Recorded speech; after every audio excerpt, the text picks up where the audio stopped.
Hoy en Retrologando vamos a pasar un poco, pues, revista a lo que es el teatro de un autor muy peculiar y muy interesante. Me refiero a Josep Palau i Fabra.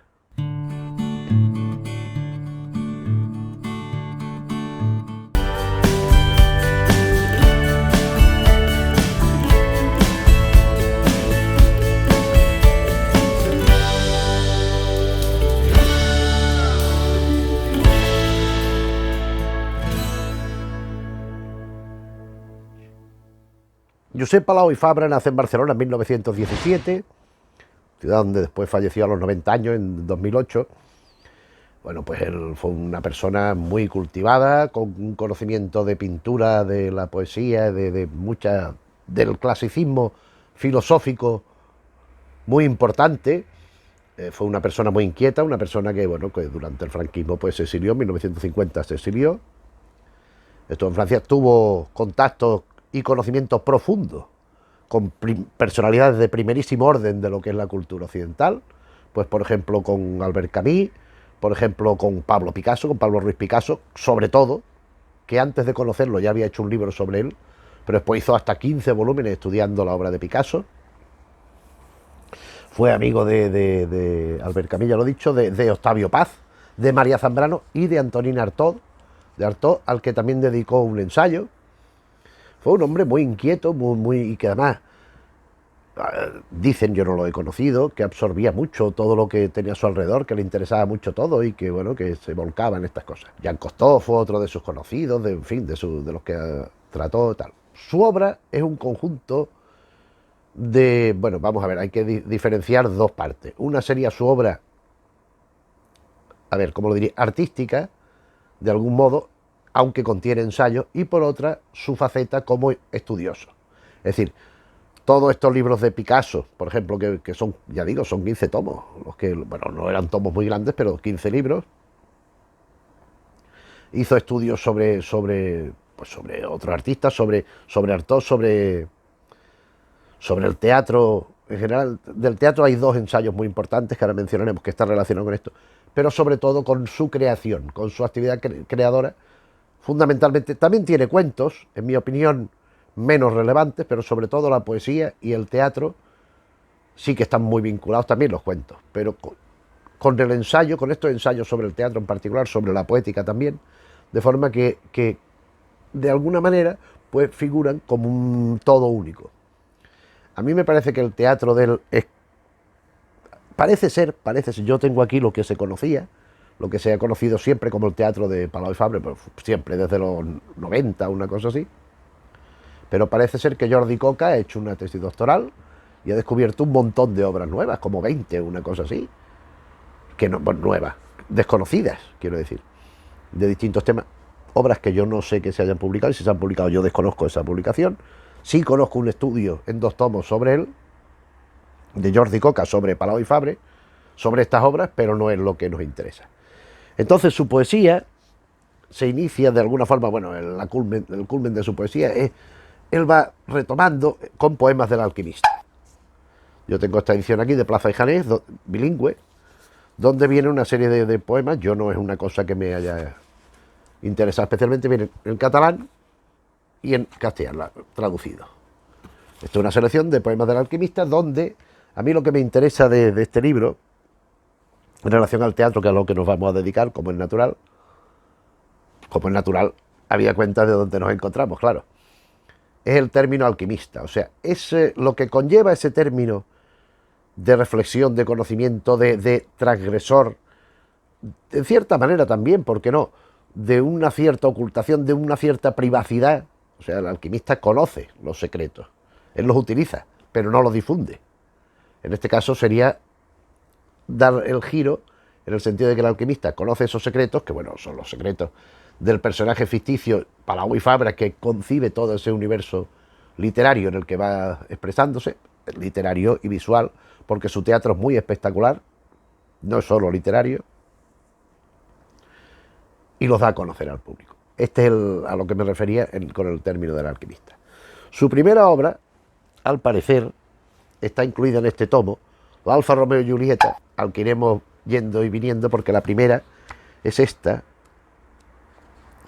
aparición de Fausto, que es de la primera versión, está fechada, Mefisto, vamos a ver, fechada en noviembre de 1939, revisada en el 86.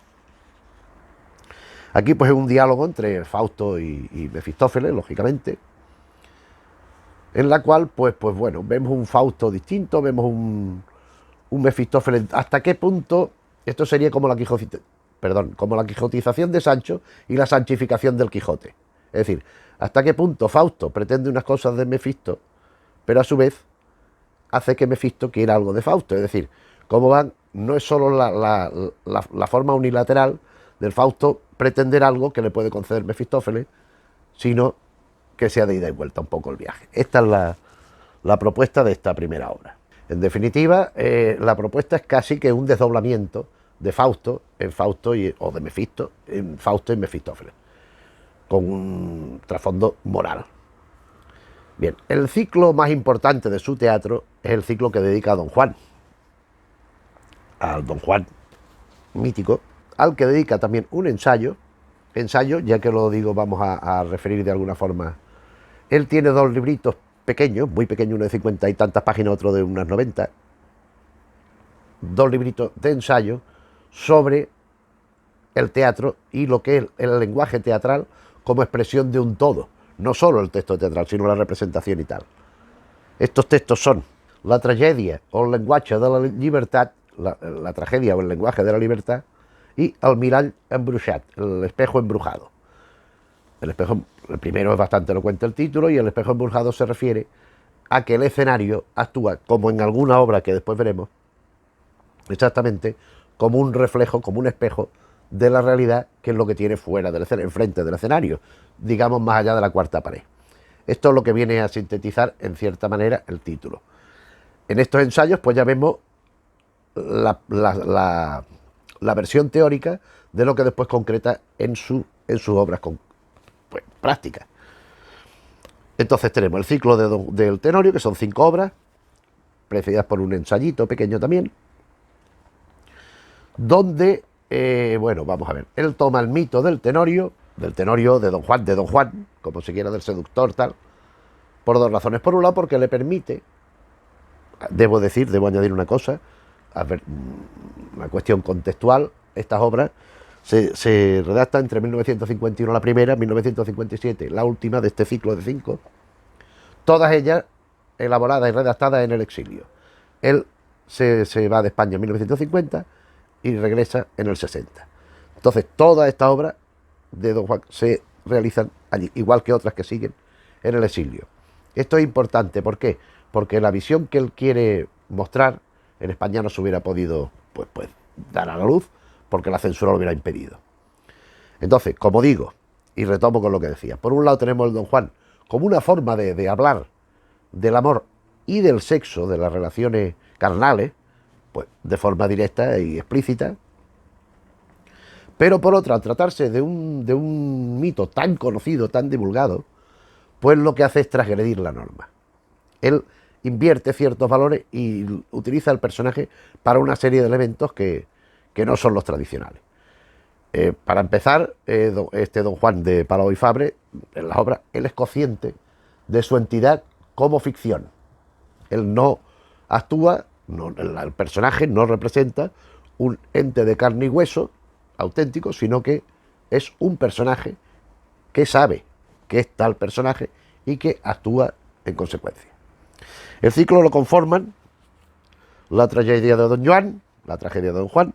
Don Joan está del 51, Don Joan als Inferns, Don Juan en los infiernos, en mi opinión, quizá casi la mejor, que del año 52.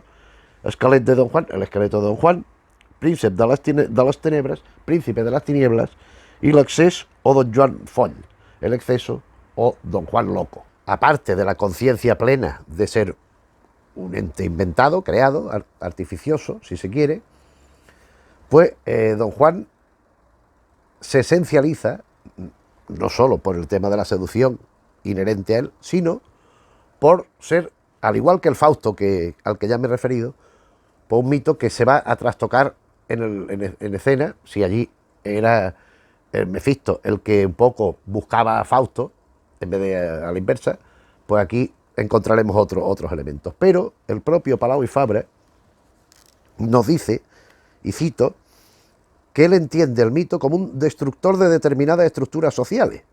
Es decir, las normas de una sociedad pacata, puritana y represora, como era la española de esos años. La española, no de la inmediata posguerra, pero sí todavía del periodo muy cercano a la guerra civil, y donde, pues habida cuenta del resultado, pues lo que había era eso, una represión absoluta de sentimientos, de formas de expresión, de muchísimas cosas.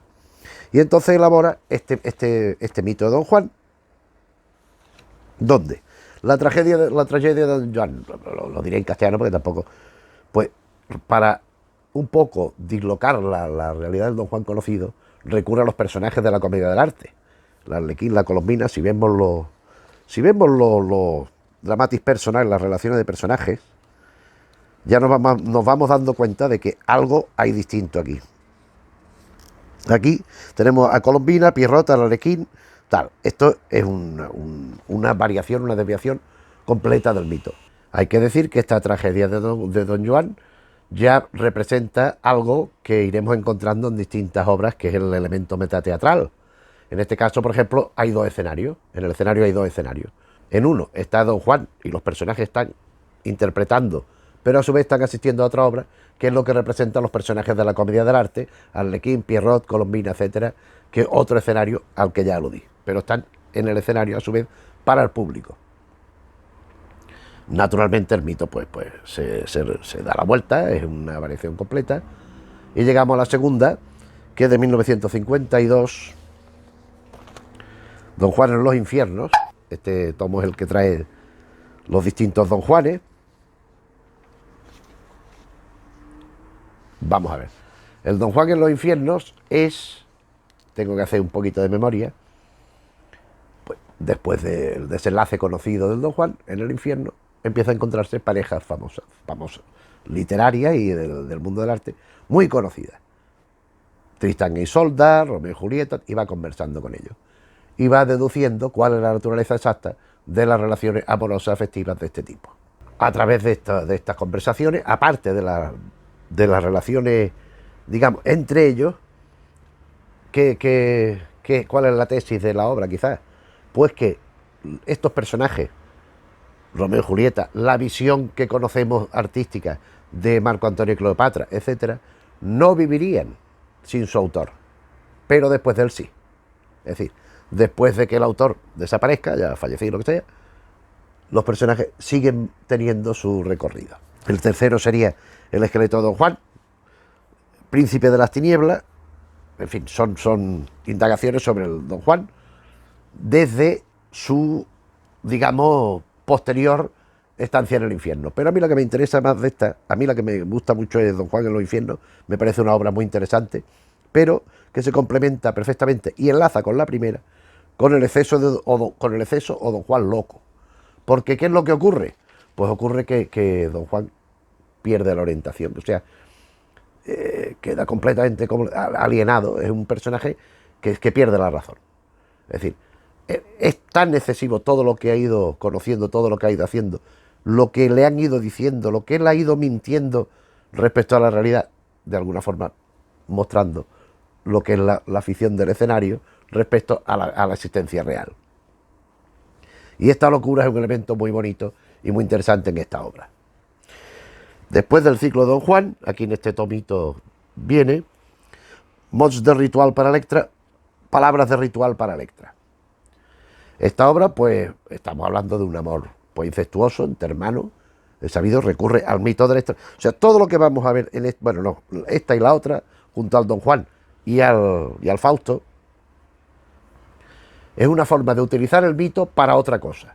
No necesariamente desmitificar, ojo, no es quitar aquello ya conocido, no va de eso, sino desde la base sabida, o por lo menos difundida, de la esencia de los mitos, utilizarlos para algo novedoso. Esta Electra, de 1958, a través del amor entre los hermanos, y bueno, es que se entiende también como un un enfrentamiento con la cuestión, primero, de la guerra civil, que enfrenta a dos bandos de los mismos, que habían miembros de una misma familia en un bando y en el contrario, que estaban enfrentados en un mismo lugar, pero a su vez lo extiende a aquellas personas que estaban sufriendo una situación de exilio por marcharse de España o de lo que se llamó el exilio interior, que se mantienen aquí, pues callados, soterrados y procurando no llamar la atención. Y esto es un poco lo que nos viene a plantear en esta Electra, desde esta relación entre hermanos, del amor entre hermanos. A su vez, a través de los planteamientos que van surgiendo en escena, pues la obra pues puede sintetizarse como una reflexión sobre la tiranía, sobre el ejercicio de la dictadura y la lucha por la libertad, los problemas que lleva, las consecuencias que puede traer. Es una obra como las de Don Juan, quizás las que menos, las demás en cierta medida por lo menos bastante, donde estamos asistiendo a una traslación de una reflexión volcada o no en ensayo, pero a través del escenario. La siguiente en eso es muy clara, La caverna, pero ahora llegaremos a ella. Pero la Electra, pues la lucha por la libertad, ¿qué dificultades trae, qué entraña la legítima y hombre, y noble, qué causa más noble que la libertad particular y colectiva? Pues no lo hay, ¿no? Pasamos a la siguiente obra, La caverna, basado, lógicamente, en el libro séptimo de la República de Platón. En este caso está ambientado en una época más reciente, se supone. No está contextualizado, pero vamos, se desprende por la forma de suceder la acción dramática. En una cárcel asistimos a la actualización del mito de la caverna. Esta es otra obra metateatral también. Bueno, aquí asistimos a una lucha de contrarios donde todo se cuestiona.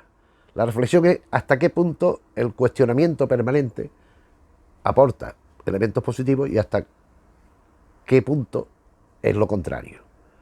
Porque claro, estar siempre rebatiéndolo todo, estar siempre pues rechazando por sistema todo lo que viene, pues puede ser complejo. Naturalmente la postura de Palau y Fabre es a favor de cierto importante cuestionamiento, de no dar nada por sentado, ni asumir las cosas porque sí, porque vienen impuestas de antemano. Esto por supuesto es lo evidente, ¿no? Pero aquí pues juega con esto. Entonces son unos presos que están en una cárcel. Hay una especie de maestro, bueno, que es el que explica la historia de la caverna. Estamos en un ambiente donde se relata y después, bueno, sería muy largo de explicar porque es un poco complejo. Pero los cautivos primero, segundo, cuarto y quinto, porque hay un tercero, después hay unos esclavos, pues son los que van representando a lo largo de toda la acción una permanente lucha entre contrarios. Y en este tema de la cárcel, ¿qué es lo que sucede? Pues que una serie de presos ajustician a otro, a un compañero de ellos. ¿Por qué? Porque ya sabemos lo que es la caverna. La caverna está mostrándonos como aquel espejo embrujado que dijimos, o como los dos escenarios de la tragedia de Don Juan, nos está mostrando una imagen de lo que está detrás, es decir, una imagen distorsionada, una imagen, un reflejo, en cierta manera, una proyección de lo que es la realidad, con todo lo que ello conlleva de manipulación y de falta de, pues de eso, de la esencia misma de la autenticidad. Por último, en este tomo tenemos un homenaje a Picasso, que también hay esta edición en tomo suelto, en la misma obra, no tiene ninguna diferencia. Esto es un homenaje escénico bastante complejo, en el que el autor pues despliega ciertos elementos, por un lado,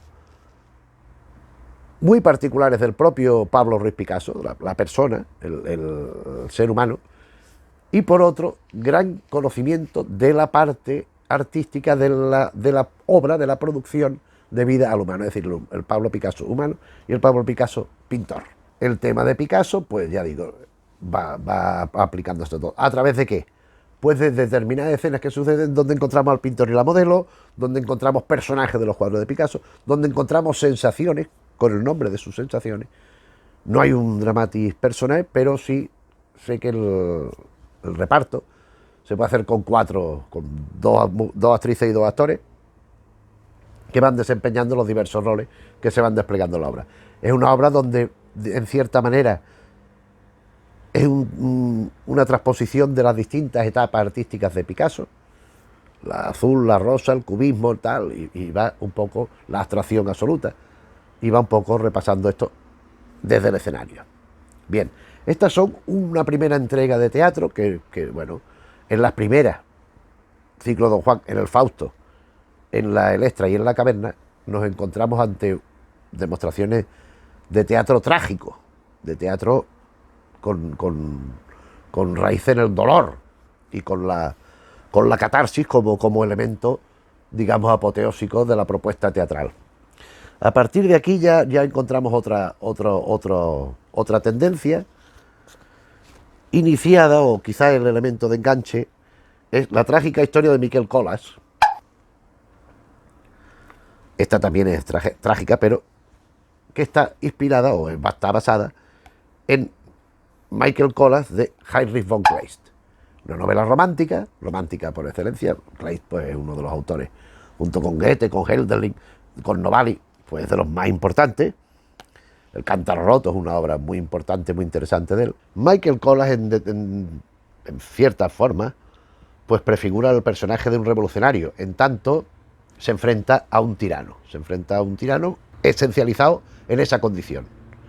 Entonces es su lucha, pues, como vimos antes, por la libertad, por tal y cual. ¿Qué pasa? Que el tirano, pues, con todo lo que tiene a su alcance, con todo lo que tiene a su disposición, pues se impone sobre el individuo particular y lo aniquila hasta la muerte. Esto es un postulado romántico, pues muy conocido y sabido. Y bueno, lo que hace Palau y Fabra es un poco, en su versión, tomar todo esto, con quizá un cierto cambio en el desenlace que no voy a explicar. Bien, aquí tenemos este tomo, Alfa Romeo y Julieta, y otras obras, que este contiene el Fausto que ya vimos. Vamos a ir al índice y así vamos más tranquilos. La aparición de Fausto, el portero y el penalti. El portero y el penalti es aquí ya no hay tragedia por ninguna parte. El portero y el penalti, que también está en este otro tomo, están incluidos en los dos. Es una obra corta, que es un monólogo donde el portero el portero de fútbol está a la espera de que le lancen el penalti, un penalti en contra, y es una traslación entre lo que es el fútbol y lo que es la situación de un individuo que está esperando cualquier aldabonazo en su vida, cualquier impacto de estos que le puede cambiar el destino. Es una obra que está bastante bien. Pues aquí estamos ante una situación de soledad, de un tipo que se enfrenta a algo. Él hace una identificación entre el balón que le van a chutar y la bala cuando le disparan a un tío que sabe que va a ser ejecutado. Una obra que está bastante bien, bastante inteligente, muy cortita, pero que está bastante ingeniosa. Os mots de Yorick, estas son obras muy cortas. Yorick, pues el bufón, el cómico de Hamlet, y aquí pues en cierta manera lo que hace es ocupar la plaza, la personalidad del protagonista de Hamlet, ir un poco quitándole parte de lo que es la definición del propio Hamlet, ¿no? Es un monólogo cortito también, y donde pone en clave de solfa algunas cosas de Hamlet, pero bueno. Y el Alfa Romeo y Julieta, y volvemos a Shakespeare, sketch recuperado del siglo XXI, dice el subtítulo. Esto no es un monólogo, pero casi. Son obras muy cortas, mira, 3 hojas, 6 páginas, donde Julieta sale de la casa. Es vamos a ver, es una cuestión de lo que decíamos antes, de dudar, de no dar por aceptar las cosas. Entonces, hasta qué punto la modernidad, la actualidad, pues aporta con sus avances cosas que son solo positivas. En este caso, esto está representado por el coche, por el Alfa Romeo. Julieta baja de la casa, el personaje masculino no se llama Romeo, se llama Ramón. Entonces, baja Julieta y se encuentra el coche. Un Alfa Romeo magnífico. Entonces, ¿qué pasa? Que bueno, hay una relación con él, tal y cual, visual, pero ella se siente encandilada y se vuelca más hacia el coche en perjuicio del tal Ramón. Ella se queda con el objeto en vez de con el tipo. Esto es un poco lo que viene a representar esta obra, que es la que cierra este tomito. Y para concluir, hoy Romeo y Julieta, que junto al portero y el penalti, que ya estaba en el tomo anterior, a la obra que compone este tomo de la Biblioteca Teatral de la Diputación de Barcelona, y a la última a la que nos vamos a referir. Aquí nos encontramos en Avui Romeo y Julieta, que no hay Romeo y Julieta. O sea, si vemos el reparto, personajes, acomodadora, primer espectadora, señor Durán, señora Durán, Aurora, Nuria, universitario, Nuria Monse, el espectador sufrido, Quimet, Quiteria, mujer de Quimet, Isabel y Jordi. ¿Qué ocurre? Que lo que vamos a ver no es una representación de Romeo y Julieta, sino vamos a ver a un público que va a ver Romeo y Julieta. Es decir, aquí ya el metateatro está llevado al extremo. Es decir, aquí no vemos una representación a la que asisten, no. Lo que vemos es los espectadores, lo que va pasando entre ellos. Aquí los personajes, o sea, el público no llega a ser el público que ve lo contrario, sino que está integrado plenamente en la acción dramática, en tanto esos personajes, que estos que he referido, pues son públicos como tú o como yo. O sea, que está asistiendo a una representación teatral. A mí, bueno, pues es una obra que me parece que tiene su acierto, pero tampoco vamos a descubrir ahora la rueda ni nada por el estilo. Es una obra que está bien, juega con el mito de Romeo y Julieta, una tragedia por antonomasia, para también efectuar la variante. En fin, es un poco, en cierta medida, lo que es la conclusión del último teatro del último teatro, ¿no? Del teatro que hemos conocido al final de la vida de Palau y Fabra, porque algunas obras, como hemos visto, son de las iniciales. En cualquier caso, es un teatro que estamos viendo complejo, es un teatro que parte de la reflexión, de la reflexión poética, sobre todo, que busca siempre la transgresión, que no admite los mitos tal como son, pues, considerados por todo el mundo. El material conocido nos sirve como punto de arranque para ofrecernos otra cosa. Siempre hay un lenguaje muy cuidado, un planteamiento espectacular muy notable, en el sentido de que no se limita a poner las intervenciones de los personajes, sino que todo el conjunto del espectáculo está en potencia aquí expreso, pero además de forma relevantísima, porque es que sin ese planteamiento no se entiende el contenido de la propuesta de Palau y Fabra. Es un teatro, ya digo, pero que a pesar de estas aparentes dificultades me parece muy, muy interesante, lleno de aciertos, y que desde luego merece un reconocimiento mayor, pues, del que ha tenido, que sí, ha tenido representaciones, sobre todo recuperaciones de obras de mucho tiempo atrás, pero bueno, a mí me parece un autor relevante y por eso lo hemos traído al canal.